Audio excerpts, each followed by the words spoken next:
Assalamualaikum warahmatullahi wabarakatuh. Kembali Mawarusilia menyapa pemirsa Sultra TV di rumah semuanya dalam acara Serba-Serbi Ramadan Talkshow Religi bersama Sultra TV.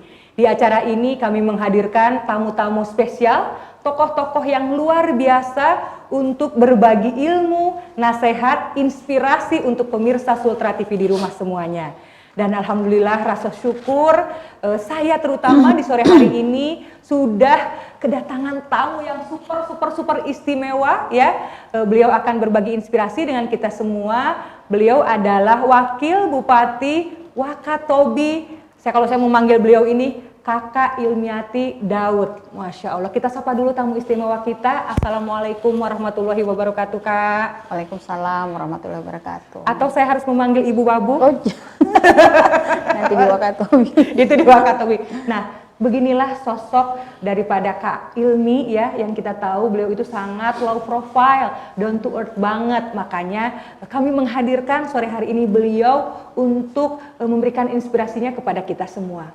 Apa kabar sore hari ini? Alhamdulillah baik. Alhamdulillah baik. Baru landing dari Makassar. Ya habis kan? Nganter anak. Habis nganter anak langsung bergegas ke studio, Masya Allah. Iya, Terima karena kasih sekali. diminta oleh adik saya yang luar biasa dan gak berani nolak kalau sudah diminta oleh. Masya Allah, terima kasih sekali. Baik Kak, di program ini kita akan berbicara tentang kiprah Kak Ilmi ya, sebagai seorang wakil bupati tentunya ya, amanah yang diemban saat ini oleh beliau. Tetapi kita tentunya penasaran kiprah Kak Ilmi sebelumnya ini sebagai apa ya. Yang kita tahu sekarang memang beliau sebagai wakil bupati, tetapi mungkin kita tahu bagaimana perjuangan beliau ya, berdarah-darahnya beliau menjadi salah satu seorang Sri Kandi Sulawesi Tenggara, Sri Kandinya Wakatobi. Ini luar biasa, salah satu kabupaten yang sangat terkenal tidak hanya di Indonesia tapi juga sampai ke mancanegara. Kabupaten yang mempunyai potensi wisata laut yang Masya Allah gitu. Nah, kalau berbicara sedikit Kak, saya melihat bahwa referensi saya di Google ya, Kak Ilmi ini sebelum mengawali atau memutuskan menjadi seorang pejabat publik itu justru awalnya ASN dulu ya Kak ya? Iya. Boleh diceritakan sedikit gimana Kak? Iya, saya Assalamualaikum dulu warahmatullahi wabarakatuh. Waalaikumsalam. Sebelum saya berkiprah di jalur politik yang akhirnya menjadi pilihan hidup saya. Masya Allah. Sebelumnya saya adalah ASN. Pertama terangkat itu di Kabupaten Kolaka. Kemudian 10 tahun di Kabupaten Kolaka saya pindah ke provinsi. 5 tahun di Bapeda Provinsi. Kemudian saya mengundurkan diri atau secara permanen keluar sebagai ASN 2015 ya. 2015 saya mundur untuk ikut pilkada 2015 waktu itu. Masya Allah. Kemudian ikut lagi di 2020.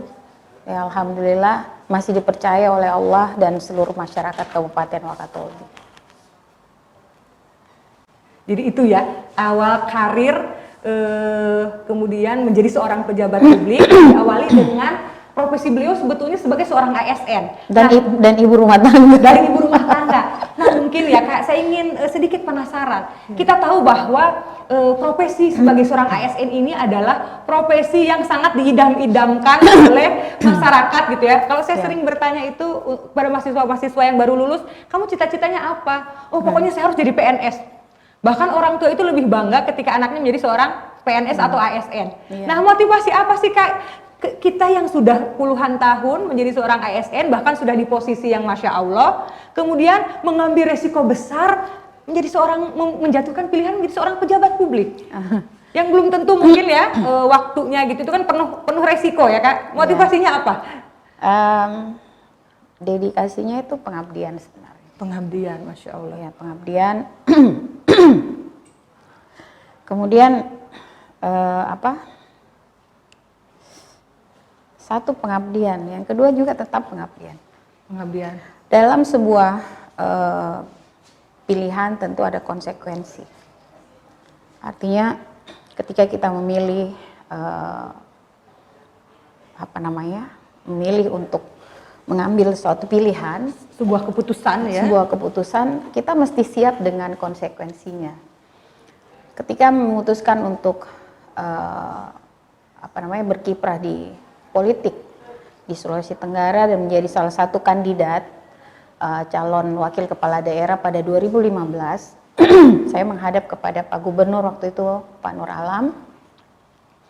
Kebetulan kita punya hubungan emosional yang agak kental dengan beliau, walaupun saya bukan saudara kandung, tapi kita bukan saudara biologis, tapi saya selalu memanggil beliau dengan sebutan kakak. Lebih familiar, lebih akrab seperti itu. Beliaulah yang menjadi mentor saya ketika saya berdiskusi sebelum mengambil keputusan untuk mundur. Saya menghadap beliau dan minta petunjuk dan arahan beliau. Pertama, saya boleh enggak ikut pilkada waktu itu. Terus kata Pak Gubernur waktu itu, kamu mau ikut di mana di Wakatobi? Oh iya, beliau langsung tepuk jidat. Oh iya betul ya. Tapi kamu harus mundur, kata beliau kan. Saya karena menyadari bahwa setiap keputusan itu ada konsekuensinya, saya langsung berdiri siap dan hormat kepada beliau dan saya bilang saya siap dengan konsekuensi itu. Nah, 2 jempol diangkat oleh Pak Gubernur waktu itu. Terus beliau bilang, kalau kamu sudah bulat seperti itu, saya cuma bisa mensupport saja. Jadi itu yang saya lakukan. Kemudian izin tentunya, izin dengan orang tua. Kebetulan saya masih ada ibu, alhamdulillah sampai hari ini. Mudah-mudahan beliau selalu sehat, umur panjang, karena saya masih butuh doa-doa beliau. Masya Allah. Izin dengan suami, anak-anak, paman-paman, bibi, keluarga dan besar, keluarga besar. Itu yang menjadi modal awal saya, restu dulu dari semua ya, dari ibu, suami, anak-anak, keluarga. Karena tanpa restu dari mereka, sama aja kita berjalan 0 km dan tetap 0 km. Dan hasilnya juga tentu akan 0 juga, iya. Kalau kita mengawali semua dengan restu dari artinya kalau kita sudah mendapat restu, tentu ridha Allah juga ada di situ. Betul. Kita cari ini kan ridha Allah Subhanahu wa Ta'ala. Jadi yaitu kemudian niatnya memang adalah sebuah dedikasi tertinggi saya. Sebenarnya dedikasi tertinggi juga itu ada di rumah ya, mengabdi kepada ibu, suami dan anak-anak. Tentu ini juga kita bisa masuk dari pintu mana saja yang kita mau ke surganya Allah. Tapi tentu saja saya berpikir dan terus berharap bahwa keputusan ini juga yang terbaik buat sebuah pengabdian, karena ayah saya almarhum itu mengajarkan bahwa sebaik-baik hamba itu yang bisa bermanfaat buat khairun nas anfa'uhum linnas ya, Masya Allah. Jadi itulah yang mendasari niat dan keputusan saya untuk ikut dalam Pilkada 2015 kemarin. Masya Allah, luar biasa. Khairun nas anfa'uhum linnas ya. Orang tua beliau mengajarkan bahwa sebaik-baik manusia adalah manusia yang paling bermanfaat untuk manusia yang lainnya. Dan alhamdulillah sekilas tadi disampaikan bahwa salah satu support terbesar adalah dari Gubernur Sultra saat itu ya, Bapak Nur Alam, yang memberikan support yang maksimal kepada beliau. Dan tentunya Masya Allah luar biasa, izin ya daripada suami tercinta dan orang tua yang menjadi paling utama, motivasi paling utama, modal awal bagaimana kemudian Kak Ilmi ini memutuskan untuk bismillah terjun di dunia politik dan ikut pilkada di tahun 2015 ya. Iya, alhamdulillah. Dan saya sangat ingat sekali waktu itu Kak, bahwa saya pun turut menghadiri ya pelantikannya Kak Ilmi. Kita baru kenal saat itu. Iya. Saya bersama dengan sahabat saya Marisa Hak ya, kebetulan Jurkam waktu itu Mbak Maris baik. Iya, Kak Marisa juga adalah sahabatnya beliau dan kami dipertemukan, Masya Allah luar biasa dalam pelantikan beliau sebagai bupati periode itu. Saya melihat air mata berkaca-kaca Kak Ilmi, ada sesuatu yang dirasakan mungkin ketika bercerita tentang kilas balik Kak Ilmi memutuskan untuk terjun di dunia politik? Ya, apa ya? Mungkin mengingat ayah Anda? Iya, kenapa? Karena satu yang beliau harapkan waktu itu bahwa ada seorang dari anaknya yang bisa meneruskan apa yang ingin dia lakukan. Karena memang waktu itu pada saat beliau menghembuskan nafas terakhir sebelum itu, kebetulan perginya di pangkuan saya. Masya Allah. Bapak itu terakhir hanya menitipkan nama kampung halamannya. Ya, saya nggak tahu, bukan menitipkan. Saya titip istri saya atau mama. Ada juga kata-kata seperti itu. Tapi sebelum untuk selama-lamanya pergi, beliau menitipkan kampung halamannya. Dan saya waktu itu tidak punya bayang-bayang seperti apa sih ini, apa maksud dari, Belum paham makna belum pesan paham terakhir makna beliau ya. waktu itu ya, tahun 2000 ketika meninggal pangkuan saya itu ditarik baju saya ditarik untuk mendekat ke, dia mau berbisik di telinga saya, dan yang dia bisik itu sebuah nama kampung di Kabupaten Wakatobi. Masya Allah. Yang menjadi kampung halaman dia.